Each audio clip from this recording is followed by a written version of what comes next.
Hello and welcome to episode 2 of Ask a DM, the show where we take your questions and answer them with a guest DM. And today I am joined by Josh from Dungeoneer's pack, who I'm just going to bring onto the screen now. Hey Josh, how you doing? Hey, what's going on? What's going on? Thank you for If you having just me. want to introduce yourself so people know who you are, that'd be great. All right, I am Josh from Dungeoneer's Pack. My channel is mainly focused on player focused discussions and character guides and builds to help you and inspire you to make any type of character you kind of want. I don't necessarily do DM content, but I do DM. So it'll be nice to switch it up just a little bit and talk about what I do as a DM today. And if you are in the live chat, if you do want to ask us a question, if you just put the word question at the beginning of it so we know that you're talking to us and not to each other, that would be great. And if you're watching this after the fact, if you put any questions down in the comments below, I'll make sure to get back to them next week in episode 3 of Ask a DM. So make sure to do that. But yeah, we take questions from Twitter, from my Discord channel, and from the YouTube comments. So we've got quite a few today. But first off, Josh, I just want to ask a few questions so people know what sort of DM you are or what sort of player you are as well. So first off, when you DM, do you DM pre-written campaigns or do you usually homebrew your campaigns? You know what? When I started playing and actually picked up the DM side of stuff, I did a lot of homebrew. Now I'm strictly play out of the book. I don't have a lot of time, so it's easier for Okay. me to look at the book and then kind of just shape the book around my players. So Okay, so it's you would sort of look at the book, but then change it a bit depending on what you think is better, and go with it like that, a bit yeah, more freeform. big thing is like I like to personalize the experience. I know with campaign books, it's kind of like a set story, Mm. but I think even with a set story that you have a lot of like right now I'm running Avernus, so like there's a lot of leeway in that book to make the game and fit it and tailor to my players. So we're having a lot of fun dealing with the devils, demons, and other extra planar stuff I'm throwing at them. Nice. And so, do you usually incorporate quite a lot of the backstory of the players into the campaign Yeah, and get, sort of yeah, interweave it a lot? yeah. That is like the big thing we're doing right now. I run a big group. I have like 7 players right now, so each of them getting their time to shine. And the only if the book or something suggests a certain thing, I do take that into heavy consideration. But like starting out, Avernus was one of those things where I needed to have the players be more thematically fit. We're used to kind of just playing as even on the player side of it. We would play, we were just like we're just going to take this character ID and jam it into the game and not necessarily have it thematic. So this time around, I was like, hey, you guys are going to go hunt devils. I need you guys to make characters that want to go kill devils. So Yeah, makes yeah. sense. So, what's the longest campaign you've DM'd and the longest one you've played in? Longest one I've DM is actually this one. So it is Avernus. Normally I'm always a player, so I've DM'd a couple times, but it normally doesn't last too long because either I want to move on to the other thing or I get the itch to play something. Um, Okay, but so this one's the longest one, and we've had I want to say we're nearing 20 sessions now. So I have a feeling sometime next year this will wrap up. And the longest one I've played, it was about a year, almost 2 years. We played actually 2 campaigns, a Storm King's Thunder. So that was like our first real campaign where we finished. That was about almost 2 years. And then we did a Ravnica campaign from levels 1 to 10. And oh, that one cool. lasted about a year and a half. Nice. It's interesting because I get it the other way where if I'm a player for too long, I get the itch to be a DM again. I I think I like the creative, so we're sort of the opposites in that respect. And so, out of all of the books that you have either DM'd or played in, then what's your favorite so uh, far? the one I've honestly, I think, it's hard. Like to play in, there was like 2 characters that just resonated with me. That when I played, one was the Storm King's Thunder game where I played my artificer, but at the time the artificer was terrible. It was the pre-Ebron one, so it was just Yeah. the Thunder Gun one, and it was terrible. But it allowed me to figure out how to understand the game and actually economy and having to actually do things that actually made more impact in the game besides just trying to shoot the gun. Mm. So that character always has a special place and really getting me to get in touch with the game of D&D. Mm. But in terms of character, I think in the game that I had the most fun and resonated with was a Ravnica campaign. It was a homebrew because all my buddies are Ravnica. We're all Magic the Gathering fans, so playing in that Cool. game, playing my goblin Kensai monk for the Boros Legion, and then having him die on top of that too. It was just like, but the character just resonated and with me, and I always want to bring him back whenever I can. That's probably a good question. How do you stand on character death? Is it like would you fudge a dice roll to save a character if you knew the player was going to be upset about it? Oh, this actually just popped up this last week, a session ago. One of my players, I put it on the table from the get go. Death is going to happen. You guys are going to hell, and where you guys are in Vernus, devils don't care. You're going to fight demons. Demons really don't care. If they can get a one up on you, they will. And from the get go, that happened. And I put a relatively hard encounter, but for 6 to 7 people, they should be fine. But they downed it was a Rune Knight ASMR fighter. I downed him. They got a potion, popped him back up, and kept whack-a-mole him. But eventually, I swarmed him. But I told the player, "Hey, just trust me. Trust me. I have a bigger plan. I didn't really want to kill his character off. I just wanted to start another arc, tying his ASMR guide, because the ASMRs tend to have a guide, a spirit guide, angel guide that they have in their backstory or part of their racial, and into it to get him to his next big grand arc for his character." So I killed his character. And then, he got frustrated, ripped his character sheet immediately after he told me he was fine prior to that. And then we're like, well, okay, we can't have a character anymore because you ripped the sheet. So it's just one of those things. I learned that even if you play with a group of people for a very, very long time, and there is a level of trust, you still need to talk and let them know, hey, like, you want to do this thing, but it's not necessarily in terms of like just character death. I'm okay with it as long as it's going to serve a story purpose. So on the player side, my character, my goblin, who pretty much was the de facto leader of the group, pretty much their soul, their moral compass, trying to help them save the city of Ravnica, died. My DM didn't want him to go, but I straight up said no. I'm like, look at the RP opportunity. Somebody has to fill that void now. Who steps up as leader? Now his friends that he's closest to, what do they do now? Know that he's not there. Who are they going to go after? Where are they going to get revenge and stuff? So I'm okay if it serves a story purpose. I'm perfectly fine, and especially if a DM talks to me about it, I'm good. And it's one thing I too, as a novice EDM, that I need to do a better job of actually saying, hey, like, I want this to happen. This is going to happen. Are you okay with it? I think that's a really good one-line summary of that. That as long as it's a story-driven purpose, character deaths can actually be one of the best parts of a campaign. I've had a few campaigns where a character death has become very emotional, and like it set the story off in a completely different direction, and then they sort of hated the big bad a little bit before then, and then that happened, and then they actually really hated it. So that's good. Okay, let's get into the questions. I see that Rich is in the chat, and I feel like there's supposed to be a punchline with this one, but I'm waiting on Rich to finish it off. How many paladins does it take to screw in a light bulb? You tell us, Rich, what the punchline is. We'll wait to hear that from you. Okay, so first up is from IG Vital, I think is how you say that. And that is, do you think that every class must have enough subclasses that totally or almost totally makes multi-class unnecessary? So there was a bit more to this, but I had to shorten it so it would fit on the screen.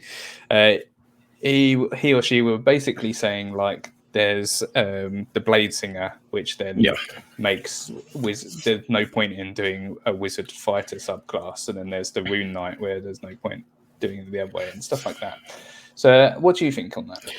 I'm perfectly fine with this. The big thing, I like when they do these sort of more flavorful or like hybrid classes, so that you can play certain play style without having to multi-class, because there is some detriments to multi-class if you don't properly do it. There's certain level expectations you need to hit certain power levels in the game. So pretty much you're good at multi-classing on generally most classes after level 5. Certain classes you need to hit 6 or 7, but most of the time it's level 5. And stuff like Blade Singer, Hexblade, Eldritch Knight, Arcane Trickster, what's it called, the Psy Warrior, etc. All these hybrid sort of classes or subclasses let you not have to do that and let you not have to worry, and you still get to play your character without having to have to worry about that level of optimization. I'm okay with it. I know some people like that, being able to like pick and choose, but I think this is a good direction to take. 5th edition rewards you for sticking with a class. And I completely agree. I'm also sort of in the boat that might ruffle some feathers, that the more there is out there, the better, because as a DM and as a group, you can pick and choose. Yeah, like if there's 100 subclasses from Barbarian, yes, that would be annoying to have to read through and work it out. But in theory, you don't have to allow your players to have 100 subclasses. Yeah. You could just pick 5 that you go with, that your favorite 5. But I agree. It makes it easier as well from a player point of view to be able to pick exactly the type of character they want without having to be like, okay, well, I need to dip 1 into Rogue to get this, 2 into Bard to get this, and so on and so forth. So I'm okay with it. Hopefully everyone else is. We got How to D&D here as well, saying hi to you, Josh. Hello. Hey, what's going on, Fred? For coming by. And Rich has finished off the rest of the joke. 1, they hold it up and the world revolves around them. That was pretty terrible, Rich. And I will not be putting your jokes up on the screen anymore. But the next question is actually from Rich. So he sent this one in. So we also have sort of touched on this. So as a DM, if there was a potential TPK, would you fudge the dice roll? So that's a bit different than what we were talking about. I have no problems with fudging the dice. I normally roll open, but there are certain situations I know in the past where I've DM'd here and there, like I've done it all behind the screen. I have no problem fudging dice. I'm more story narrative driven as a DM. I know like there's 3 DMs in my group, and we all have drastically different DM styles. I'm way more character and narrative driven. Another of my buddies is much more mechanical and tactical, so we know what kind of characters we need to bring to that. And then another, the one that DMs the most is kind of a blend of both, and it's a very much yes and sort of game where we can go off the rails 100%, and we just have fun. But all of us, I think I'm the one that's actually, of all things too, that's had more character deaths in our group than the rest of the other 2. I think they're more lenient than I am. In this Avernus campaign, I've had 2 deaths already. One was, I think I will take ownership of it, and it's my mistake. The first one was the player mistake where they went off by their own, and monsters are going to monster and take them out if they're by themselves. So RIP. Yeah. I think so for me, I actually quite rarely fudge dice rolls, and because of what we were speaking about earlier, if a character death was going to happen, I would allow it to happen, and then I would put some sort of story beat in and run with it on the story. But a TPK is a bit different because it's hard to kill every single party member and then continue the story on. Unless it's quite a hard thing to do. So I might fudge the dice roll if I was like, this is actually going to be a problem. But I prefer, rather than fudging dice rolls as such, I prefer to have a sort of ace in up my sleeve situation where like a powerful NPC will swoop in and save them, or an event will happen where they're saved, rather than fudging dice rolls. And I think I've got enough experience now to know quite early on in combat if it's going to go badly, so I don't have to then get to the point where I'm fudging dice rolls because it's going bad. So I think in terms of like TPK, I know like with Avernus right now, there's a lot of extra planar deities that are involved with what's going on in that game. So for me, like you said, like it's very easy to have the hand of God to come in and just be like, nope, we're gonna stop this and we're gonna give you guys a redo. Or another thing is like if you're playing, say there's a bunch of bandits and stuff. The bandits, if they TPK are going to come close to TPK, they might just see that the group is not worthy or not even a challenge, so they could just like be like, yeah, we're done. We don't have to deal with you. We'll take your stuff and just leave you there. There's a lot of different ways you can handle it. Yeah, definitely. So the next one, I guess, is a two-part question. First, do you use minis? Do you actually have many minis amongst your group? Yeah. We are on a big Hero Forge kick, so almost all of our characters are at least personal characters are Hero Forge. But that's pretty much as it goes for minis. So you don't have many monsters and stuff like that? Not a lot, unless it's like the big important ones. My buddy that normally DMs, he brought a big old box of Devils and Demons, so we've been using that for the awareness game. But for more general enemies, I have a bunch of dry erase white tokens that are like different sizes, and just drop them on there, number them, and then use them for the initiative. It's a lot easier. Okay, so the question was, how do you store your minis then? But I guess if you've only got a few, you just leave them in a box, do you? Yeah, behind this green screen behind me, I have a shelf that is all my little personal ones are right on there, while the rest of them are kind of stored in a box in a closet. Nice. I've got a it's like a drill bit box. I'm not sure what they would be called in the USA, but it's like a mini toolbox that has loads of little compartments for different screws and drill bits and stuff like that. And that's where I store my minis, because I have a problem. Lots of them. I have a dice problem and I have a mini problem, so I get quite a lot of them, and that works pretty well for me and keeps them all nice and safe. Okay, so we got was it Fred from How to D&D has come in asking, do you think a game can be heavily story based without fudging dice? That's an interesting question. Yeah, I think that's more like a session zero sort of thing. And I think experience playgroup may also be able to help out with that too, where you're going to let the dice dictate how the story is going to go and still be story based. It's just you're going to change your decisions based off what the dice say. And obviously for newer players, it's going to be a lot harder for them to do, and also newer DMs to pivot this way too, just because they have this general idea of what the story should be, and maybe taking ideas or examples they've seen from other media like Critical Role stuff. They think it's supposed to be set one way, but obviously the dice are going to be dice and dictate other thing, and it just over time they will develop that ability to just be like, well, I fail. How do I turn this failure on the dice into a story point and build off of it? And that's just one of those things. It can happen. It just takes time. And especially if you play with the same group over and over again, it's one of those things you guys will develop. Yeah, I think that's a really good point, actually, that experience matters in this case. I remember early in my D&D career playing in a game where essentially, to make it a bit more basic, there was a left and a right choice. We chose to go right, but the DM actually wanted us to go left, so just put a straight up roadblock right, and just did not let us go right, and forced us to walk back the other way and go left.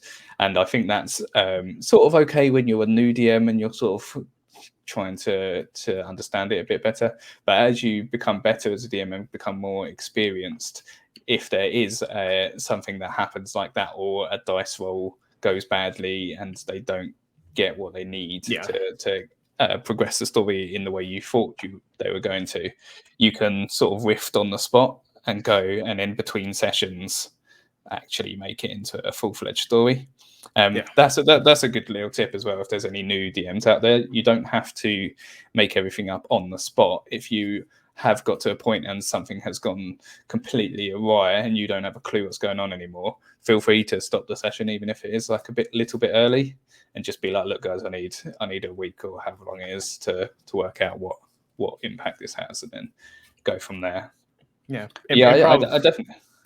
Improv is not an easy skill, especially there's a lot of stuff that it's involved. I'm getting more into just improving on the spot now, but it's something it takes time to develop and just to react.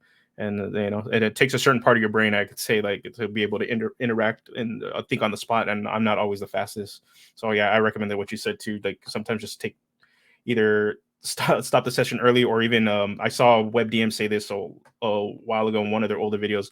It's okay to take a break, like a food break, a Yeah, restroom break, while your party does that. You flip through your book, you flip through whatever you need to kind of figure out what you need to do if you need to replan the session itself. yeah, definitely. And as you get higher in levels as well, that's going to happen more. Like, Yeah, especially if you're crazy enough to DM a level 20 campaign, yeah, then they've got stuff like Wish and Plane yep, Shift and stuff. You have to be good at improvising because, yeah, well, God knows what the players are going to do yep. at that point. So, yeah, okay. So, what do you keep behind your DM screen while you're DMing? Pretty much, I don't even have a DM screen. I just have a laptop, so that would be my de facto DM screen. I have Notion.so. I use that to kind of keep track of all my campaign.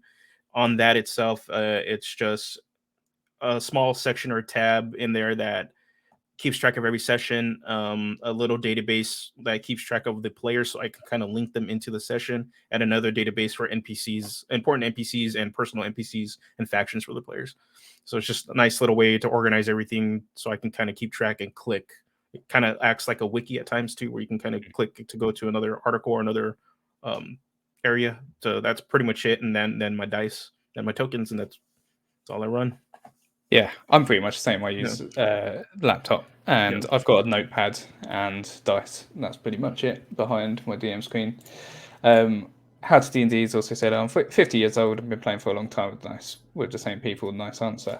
I hope I'm still playing with the same people when I get to 50. That'd be nice. God knows what D&D will look like then, Yeah. but a bit of different landscape.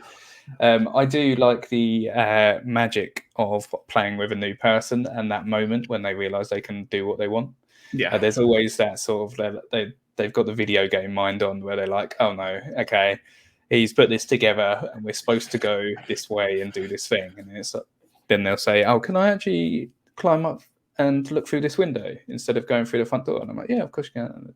And then they're like, oh, I can do whatever I want in this game. Yeah. I do enjoy that. Currently have a player that's like that, where he's very, very much World of Warcraft background experience, plays it on a regular basis, and is trying to do things he would do in that game in D&D. And then it's more so I straight up tell him, because there's been a couple times where he's like, well, I'm not good at this skill. And I said, doesn't matter. Yeah. Is your character good at like, would your character want to do that? So they're like, yeah. I'm like, then roll. Yeah. It doesn't hurt trying. This question sort of semi times in. So Dan Senator, I think is how you say that, asked, "How do you feel with bandwagon skill checks?" So this is when someone tries a nature check and fails, and then the other players are all like, "Oh, can I have a go?" One, I think it's more of a tool of prevention. If you really, really, as a DM, need your players to have that information, I say don't even bother having them roll. Find a way narratively to explain how they might know that information, whether it's something they might know in their background, or maybe if they recall something from an NPC. Um, Other than that, if I know I need a group of people, if it's a group check or something, that's when I normally have the skill check. It's every once in a while I'll have it so that they have another chance, and I only give one other person the opportunity to pretty much get on top of it. And it normally I will dictate who that person is depending on what I know of their character and their background, and if it makes sense. That's the best way to deal with that, because I have a lot of characters in the Avernus game right now that are tied to the celestial planes, the higher planes, to Torm more specifically, and then I have a couple tied to actual archdevils. So depending on how those interact, I will decide which one of those people will get to be able to do the thing, the skill check. Yeah. That's I don't think I've actually heard that before about just allowing them like one reroll. Mhm. Because I feel like people either fit into no, you can't do bandwagon skill checks, or Yeah. yeah, you can all have a go. Yeah. But yeah, that's quite a good idea actually. Just allowing them to have one, Mhm. depending on what it is. I actually had it recently where someone was trying to pick a lock, and Yeah. we've got quite a few different people who could pick locks in the party. And yeah, they failed, and then the next one tried, they failed. Next one tried, they failed, and we ended up sitting there for 4 people trying the pick lock, and I was like, this is it's okay, but it's probably not ideal. There's probably a better way I could have dealt with it. But yeah, that's cool. Right. So Ross Bateman asked, how would you go about suggesting your players should run instead of standing and fighting? So if there's a situation where you as a DM know they've got a bit deep and are probably going to die if they keep fighting, how would you go ahead suggesting they stop? If they don't get the narrative hints, that's I think the big thing is at first try to give like the big narrative hints, and if your players aren't receptive of it, then I think it's okay to like break the story tension a little bit and be like, hey, this is a hard fight. I don't think you guys are going to survive this. If we continue, which you guys are perfectly well decide to think you guys can do this, it's going to result in that, and we can roll up and we can play it out, roll a different game, or they get to decide at that point. I think part of the thing is obviously with fifth edition and just how Critical Role and every other media of D&D we've kind of seen now, it's very narrative driven, so you don't want to break the immersion. But it's still a game, so it's okay to just be like, hey, like, we're here for a good time. This might result in a bad time. Are you guys sure? Do you guys want to do this? And and then just have that talk. It's okay to break the immersion of the game if it's for the betterment of your play group.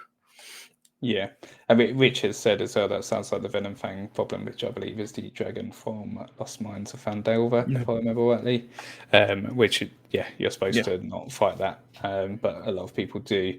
I think how I do it, it's the same way you do in that, always narrative first, like give them narrative hints. But I try to subtly be like, oh, just to remind you guys, you can run if you want to. You don't have to fight. And that usually seems to get them to be like, oh, okay, he's trying to give me a hint here that this isn't for fighting, and we should probably think of a different way of dealing with this. And that usually seems to work as well. And then, yeah, if that still doesn't work, then you're right, just outright saying, look, I don't think this is gonna work. You need to do something, or there's going to be a TPK. Rich has just checked in as well. What's your favorite dragon type? Favorite dragon type? I'm waiting for Fizzbands to come out. The two out of there that I'm like, those are going to be my new favorites. The Elder Brain Dragon. That is wicked. That thing is wicked. Just visually, like, that thing's scary. Like, I don't just throw that. Like, I'm pretty sure I'm going to throw that in the Avernus game, and I'm just going to throw that at my players and just like, it's there, into hell, figure it out. Like, and then the Beholder Dragon that they had, I thought that was cool. There's a Beholder Dragon where in the mouth of the dragon is actually a beholder's eye. So like, those are probably my two new favorites. In terms of classic dragons, gem dragons, because they're a little different than the standard chromatic and metallic. I'm just going to chuck this up. So people can see it. That's the Elder Brain Dragon that's going to be in Fizzband's Treasury of Dragons, which looks absolutely horrifying. And but yeah, also going to be great fun to throw at your players. So one of my players is in the chat right now. So don't say too much. I did a streamed game where I used gem dragons that I statted up. So they have a bit of a soft spot in my heart, because the whole I say campaign, it was only 8 sessions, little mini adventure really, but the whole thing was based around an obsidian dragon, which is something we haven't actually seen statted up yet. I assume we will in this new book, but I might be wrong. Out of the ones that are in the monster manual, it's probably a green dragon. I just like the idea of it, deception rather than brute force with a dragon, and that they're a bit more snake-like. Yeah, I think classic dragon, I think it has to be the red. The classic red is just what you would expect out of a dragon. Like, kill power. Yeah. I assume that's your player. Yeah. Complaining about an Elder Brain coming in. Elder Brain Dragon. Okay, right. So IG Vital again has asked another question. What other classes would you like to add to the 13? Not only the Blood Hunter. Is there any other class that you would like to see? I want to see a non-magical intelligence-based class. I think there's enough room for it. Artificer sort of could have been that, but I understand why, because it needs to be fantasy based.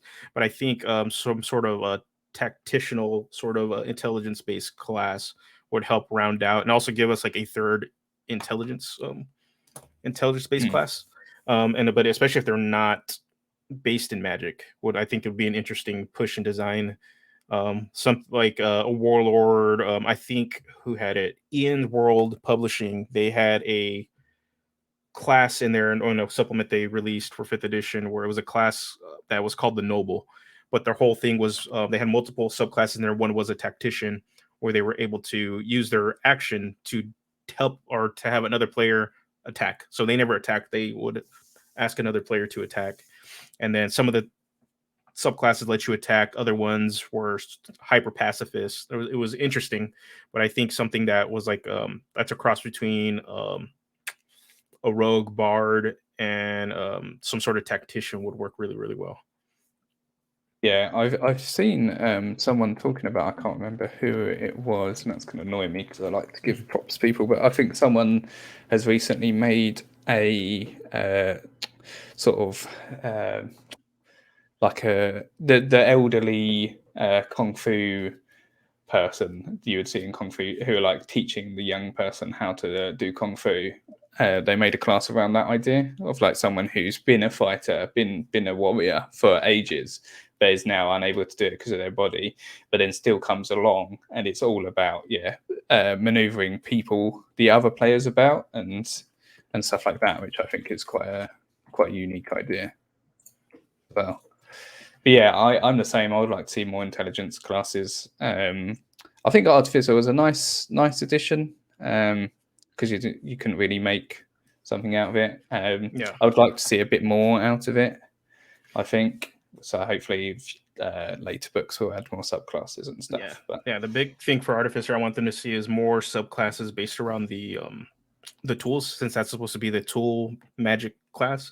So I would love them to expand on like all the tool sets in the player's handbook and turn those into subclasses.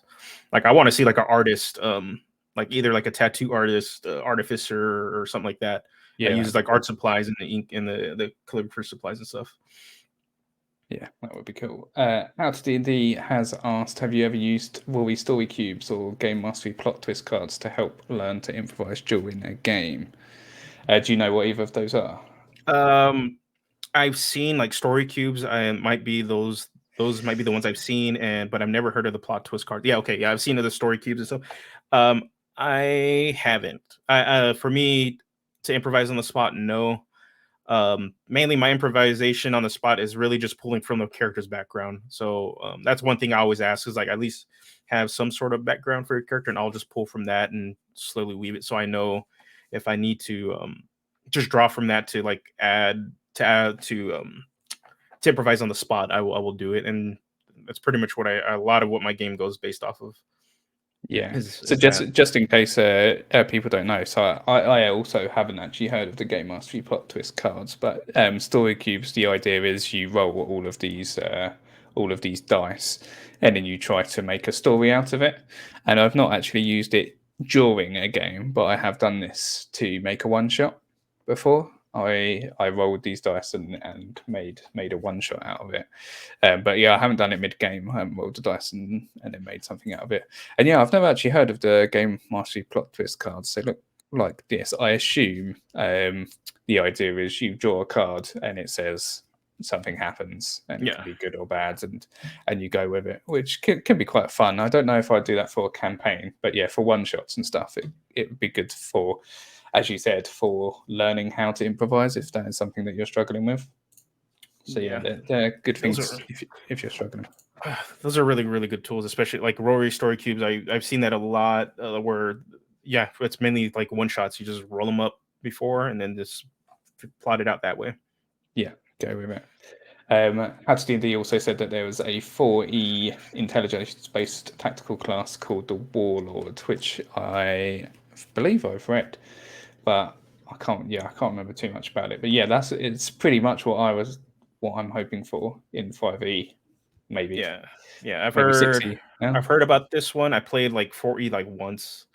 Don't really remember it. But yeah, I remember seeing this pop up, and I see it always come up in conversation. But a lot of what happened with the warlord, they brought into the fighter now with like the battle master and stuff, Yeah, which is cool, but also a little unfortunate because yeah, another intelligence based class that doesn't use magic would be sweet. yeah, I agree. And got random 2872, which I believe is one of your players, saying for a Yes. new player that doesn't that that know exactly nothing of the D&Ds, what class and race would you suggest for them to as a way to dip their toes in, and what campaign would you run outside of a homebrew setting? Campaign is pretty easy. I would say Lost Mines of Fendelver. It's just solid intro, get you kind of your feet wet into D&D. Period. Even the expanded rules edition, or not the expanded rules edition, the other box set that they released that also has you playing in Fandolin, and then adds on that those two were probably like your best bet to like really learn the intro levels of the game. In terms of class and race, I say there's no limits for new players. I don't. They're going to have to learn to interact with the game in a certain way. So the best way for them to do it would just be pick the idea that best resonates with them.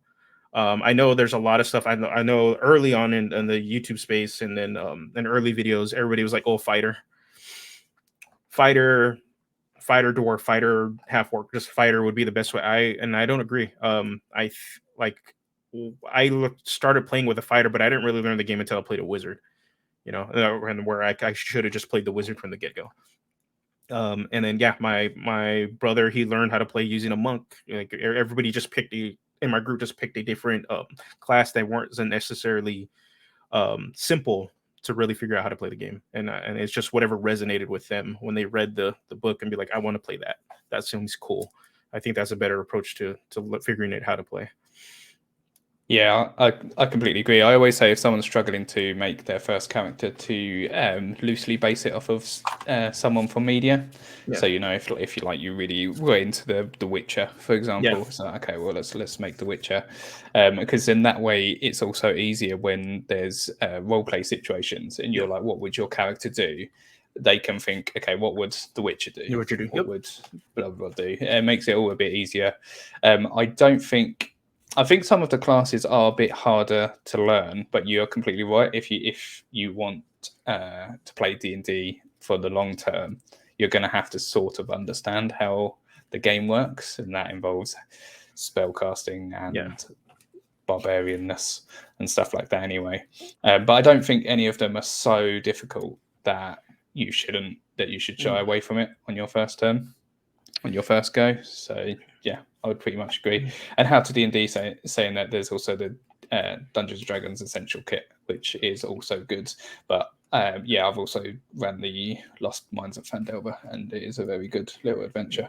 Yeah. No. So Lost Minds and the Essentials Kit, which is I think the Dragon of Ice Spire Peak. I think Yeah, that's the name of it. Yeah. Then that's that the they'll pretty much either of those are like really good intro into D&D. I recommend both of them.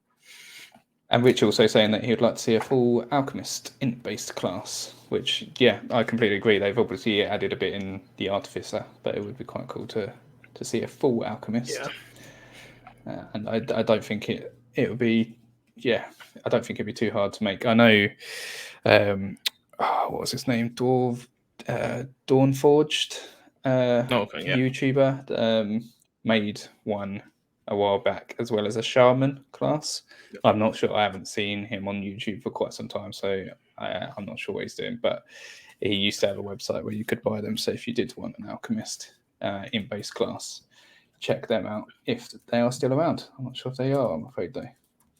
Okay, on to the next one. So, do you buy hard book covers or digital books or both? As a content creator, both. It hurts my wallet, it hurts my heart. But yeah, I need both. I prefer hardcover books, mainly because I like to physically own them.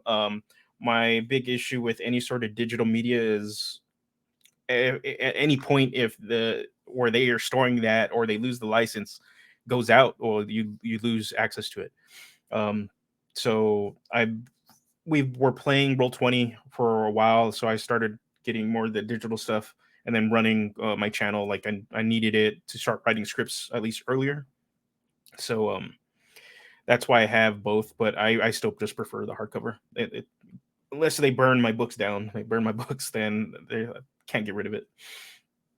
I was a book person as well until the whole lockdown fiasco hit and started playing online, and then I just found it a bit easier using D&D Beyond to run the games because I was using Foundry VTT and you can Oh just yeah, import it straight in. yeah. So stuff like that just made it a bit easier. So the last few books I've actually only got digital. I haven't actually got the hard cover books. I also try to buy the books from game stores, so I get the Yeah. special cover, and obviously to support the game stores rather than Amazon. So yeah, I do have a bit of both, but the most recent ones I've been getting digitally. So yeah, but yeah, I do like holding a book. It just feels a bit better. Oh, okay. So Fred from How to D&D said that Dawn Forged Cast deleted his YouTube channel. So the alchemist and shaman that he created are probably gone with it as well. So you don't have to go and go and search for them. Okay, but there is an alchemist. Okay, I remember the name of the book. Ian World, because I mentioned Ian World earlier, where they have their own publishing, and they did have the noble class to develop. But in that same book, it's called A Touch More Class, and they have an alchemist, a full alchemist Okay. class in there too that you can play. That kind of does like one subclass is about making bombs, another one is actually making potions, and they have another one that you can check out. I recommend it. They have some fun ideas in there. I don't necessarily know how balanced they are, but they're at least they get the idea what they're supposed to do across though. Okay, cool. Any suggestions on horror one shots, especially with Halloween coming up? Is there anything that comes to mind? Oh, I like horror is like one of those things that I don't. It's not a genre that resonates with me. My group played in a Innistrad campaign. If you really are trying to do a one shot though, and like go complete hard mode, the Murder House, I think that's what it is probably your The one at best bet. the Yeah, Curse of Strahd yeah, one. Yeah, the Death House, I think it's Death called. House. Yeah, that's probably your best bet if you want to just run a one shot and have them survive in a haunted house, because it's deadly. Like it definitely is deadly. But that's probably like the best one. I would say that if it's just going to be a one shot, you guys aren't going to worry about your characters dying or living, and go that route. Yeah, that's the only one that comes to mind of a pre-written one that I've played. Is the Death House. I did a while back. I will chuck it in the comments. I did a video on how to run a one shot, a horror one shot. I'm sort of now. I made that quite a while ago, and I think there are better systems to run horror than D&D. I think Yeah. you can do it with D&D, but there's one I have played called, I want to say it's called Seven Candles or something along those lines. And the premise is you have seven candles and that's the only light in the room. And then as you fail parts of the game, you blow out a candle. So it gets darker and darker. And Yeah. you obviously set the atmosphere with music and stuff like that. And that was a much better horror experience than D&D, because the problem with D&D and horror is combat can be quite long and Mhm. completely takes you out of the horror realm, even if you've spent like a while getting the atmosphere right and getting everyone into the mood of horror. The moment you're like, okay, let's fight these zombies, everyone roll initiative, everyone do this, everyone roll your dice and stuff like that, it Yeah. takes you out of the atmosphere. So there are better systems, I would say, for horror. And I'm Yeah. pretty sure it's called something along the lines of Seven Candles, or I will look it up, but Yeah, it's something along those Call of lines. Cthulhu is another one that always pops up Hmm. for like a really good horror system. So Yeah, I will look that up as we're talking, as we're going through the next question. So we got Jules Burkoff. What Forgotten Realms adventure is best to start off with? We've sort of touched on this a bit. We've got Lost Mines of Fendelver and the Ice Peak one in the yeah, Essentials kits. Are there any other ones that you would I suggest? have a special place in my heart for Storm King's Thunder. You want to fight giants? If you guys are coming off of watching Attack on Titan, it's probably like a good lead into that. It was a very fun open campaign, and it takes you all across the Forgotten Realms, all across the Sword Coast. At least that way we played it. So I think that's a good way to kind of get players involved in that. A lot of the other adventures I've seen really stick you into a single location. Like Descent into Avernus only you're in Baldur's Gate, Candlekeep, and then you're in Avernus, and that's pretty much it.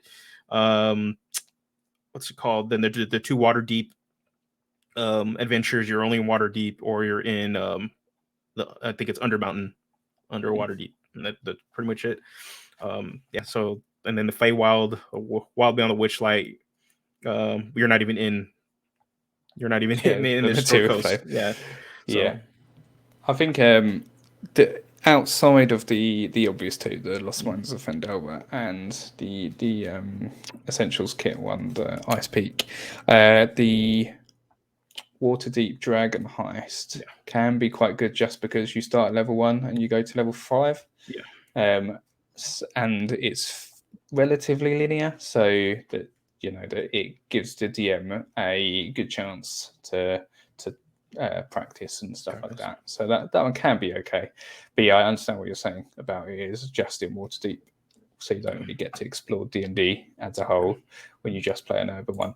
I have found, so it's called 10 Candles, the horror one, not 7 Candles, and I'll put a link to it in the chat in case anyone is interested in that for their upcoming Halloween games. Okay, so we got a rules question now. So Rayanne Pearson has asked, raging automatically gives you resistance against damage. Bear Totem says resistance to all damage except psychic. Does that mean you take quarter damage instead of half? No. Yeah. No. What the Bear Totem ability does is it adds additional damage types to your resistance pool, I guess you can say, of which damage types you're resistant to. So pretty much it makes you resistant to everything except psychic and I believe force damage are the two that you're not going to be resistant against. Resistance does not stack at all. Most effects in 5th edition do not stack, period. So because all resistance does is just cut the damage in half. So if you get 2 instances of resistance, and it's still just 1 instance. So there's very few mechanics that let you stack on top of each other, and they normally flat out tell you that they stack. So but resistance is one of those that it does not. Yeah, well said. There's nothing for me to add. Yeah, you're right. It doesn't work like that, unfortunately. Or barbarians would be pretty ridiculous. Yeah, and they're already pretty tanky. yeah, and even then though, like having resistance, any sort of damage mitigation, period, is stupid good. So the fact that they get resistance to a bear totem gets resistance to everything but force and psychic, unless you're fighting mind flayers and people throwing magic missiles at you all the time, you're pretty much set. Yeah, they're very, very hard to kill. pretty much. Yeah. Okay, we got Tony Smith that is asking how many numbers of monsters can you have per encounter. So what's your view on this? Because how many numbers of monsters you can have per encounter? You can have as many as you want. Are you going to have a good time doing that though? Running like 100 versus 5.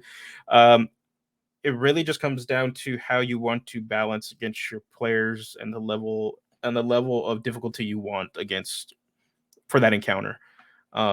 If you want them to breeze by, then obviously less. Pretty much the CR system is kind of, it's probably a thorn in a lot of DM side for 5th edition because it's just not good. It's just not good. It doesn't really balance correctly to the actual play style of players, and doesn't take into consideration magic items and a number of other things. It's just basic. If the characters don't have magic items and just are as is, say they're all level 7 and you have a CR7, that should be a medium or deadly difficulty depending on some of the abilities. In reality, balancing it just comes down to action economy. If you want a hard combat, your monsters need to have more actions than your players. If you want an easier combat, less actions compared to the player actions.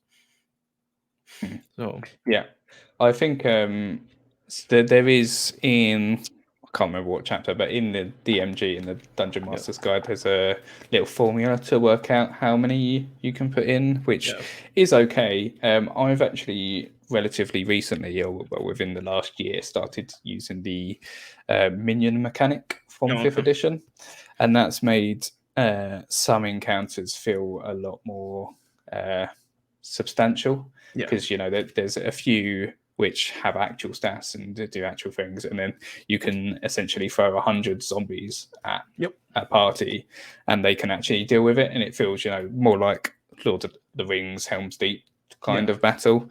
So if you don't know what that is, essentially every you give all the minions, which would be like a zombie or a bandit or something like that, 1 HP, which means you don't have to track it. So you just track the overall number. So say there's 100 zombies, each of them have 1 HP. You're just tracking 100. Okay, well, they killed 20 of them, so now there's 80, rather than having to count 100 HP bars, which would be absolutely mental. and then they just have really basic actions. So it'd just be like, they're going to try to punch you for a really low amount. And that's worked really well so far. I've been quite enjoying that. So that's another way to do it as well. If you do want more numbers of monsters than the DMG would suggest. Out of D&D has said that resistance can stack, but not with the Barbarian Rage feature. I don't think it could, to be honest. There's only certain instances where it stacks, but it normally says, or it's not worded in the way that it actually gives you resistance. It'll just say mitigate X amount of damage or something if it's from this damage type, so that it will stack with resistance. But normally, it's very, very hard. There's very, very few abilities that let you do that. But you can technically stack resistance. It just won't be the same 2 mechanics. Yeah, I understand that. So I just did a very quick Google, and it's an example of that here. It says multiple, and this is from page 197 of the Player's Handbook. It says multiple instances of resistance or vulnerability that affect the same damage type can actually. Let me bring this up. I just realised I'm reading it out to you, and it's quite long. Let me get rid of the cookies.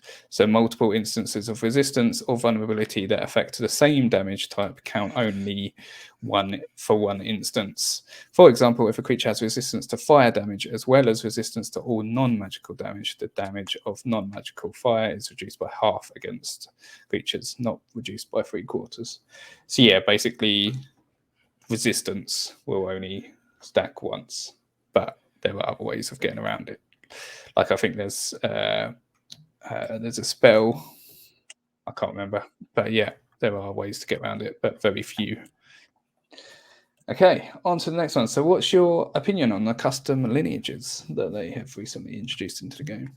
Oh, I have like 2 videos on this. I'm for it. I think I understand the traditional and the fears of trying to like maintain a certain feel of what the traditional view of D&D and race and the relations to it, but I don't mind it. I think allowing players to be able to create the character they want so they have fun doing it is the boon to the game. I know people worry about numbers and all that stuff. DMs have enough tools and power to balance that out. It might be a lot more work, which I think Wizards in general needs to do a better job of giving DMs those tools. But in terms of what players can do, custom lineages are fine. They remove a lot of negative connotations that are associated with stats and how we connect and perceive race in real life, and how it's reinforced with certain language in the game. And it's a step forward in kind of decoupling that while still allowing for people to have fun and just build what they want. The custom lineage, Wizards in general still need to do a better job of like fixing their language and how they utilize it so they don't reinforce negative stereotypes and a certain negative mindset for their races. But in general, I think this is fine. But again, it's a variant rule. You don't need to use it. If you guys want to play a more traditional game or a traditional fantasy game, then have at it. But for others that want to play a different sort of game that want to be able to kind of make orcs and half orcs that aren't tied to certain expectations of what they're meant to be, and that we can change them to be something we want. Like most of the time, it's always half orc barbarian, half orc fighter, or something. We want to play a half orc wizard, we'll be mechanically supported to do it to a certain extent. Yeah, Okay. I think that's really well said, and I sort of touched on it earlier as well, that a lot of these things they're putting in you don't have to use. Like as a DM and as a group, you can decide to completely ignore this if you're not into it. The fact that they're taking steps to actually put it in is good, and yeah, I think what you said was really good actually. That sort of sums it up. And yeah, how to D&D is just said spells, magic items, different sources of resistance can stack to the point that a creature takes no damage, but it is hard to achieve.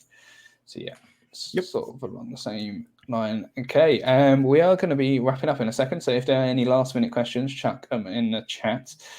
If not, I have left the last question to Rich Merry, who was a guest on the last one, and he has said, do you drink tea or coffee at the table? Nice simple one to end on if there's no other questions. Beer, actually. when we play, it's beer. But normally, yeah, it's beer. In terms of like outside of the table, I drink both. But like our version of tea here, and at least in this area, it's sweet tea. It's nothing what you guys have over there. I'm pretty sure you guys consider it trash. Honestly, it's trash. It's just sugar with brown flavor in it. But coffee, yeah, that's what gets me going in the morning. So I became part of the coffee bean pod people, fortunately. that was a very British question from Rich there, asking about tea or coffee. I actually also don't have any of that at the table. We either have alcohol or fizzy drinks, which are bad for you. I've only actually recently become a coffee drinker since becoming a new dad. It turns out coffee helps you a lot. Get going in the morning when you've had little sleep. So I've started drinking that in the morning, which is good. And yeah, we do have sweet tea over here, or we call it iced tea. Is that a different thing? Yeah, it's the same. Okay, yeah, we do have sweet tea over here, but it tastes nothing like tea. It's just a sweet sugary drink, really. Which it's okay. It's okay. Well, I don't think we have any more questions coming in. How to D&D said goodbye, all the best. Thank you for coming by, Fred. Really appreciated. And Rich as well, saying coffee is his morning ritual, which I think that is pretty much everyone's morning ritual nowadays, especially once you get to adulthood. Anyway, he changes from Coca-Cola to coffee.